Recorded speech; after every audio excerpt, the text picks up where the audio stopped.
வணக்கம். ஆர்பிகே கிச்சன்லேருந்து ஈஸ்வரி பாலகிருஷ்ணன். நாம் இன்றைக்கி நம்ம கிச்சனில் சிம்பிளாக ஒரு பிரெட் உப்புமா எப்படி பண்ணுறதுன்னு பார்க்கலாம். 10 ஸ்லைஸ் பிரெட் எடுத்து உதிர்த்து வச்சுருக்கோம். 3 பெரிய வெங்காயம் சின்னதாக அரிஞ்சு வச்சுருக்கோம். 4 பச்சை மிளகாய் கீறி வச்சுருக்கு.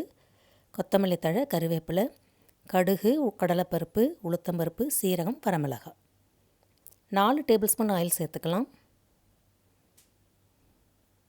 ஆயில் சூடானதும் தாளிக்க கொடுத்த பொருளை எல்லாம் சேர்த்துடலாம்.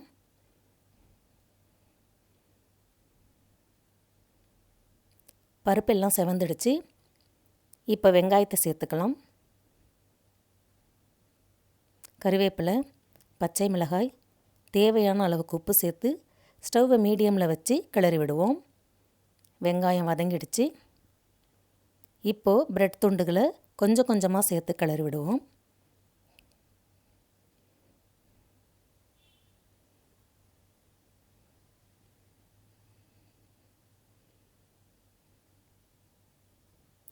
எல்லா பிரெட்டையும் சேர்த்துட்டோம். இப்போ நல்லா கிளறி விடணும்.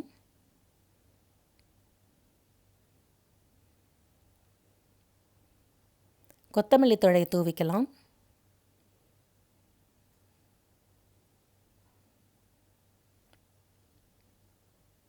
பிரெட் உப்புமா ரெடி ஆயிடுச்சு. செய்து பாருங்கள். பிடிச்சிருந்தா உங்கள் ஃப்ரெண்ட்ஸ்க்கு ஷேர் பண்ணுங்கள். நன்றி.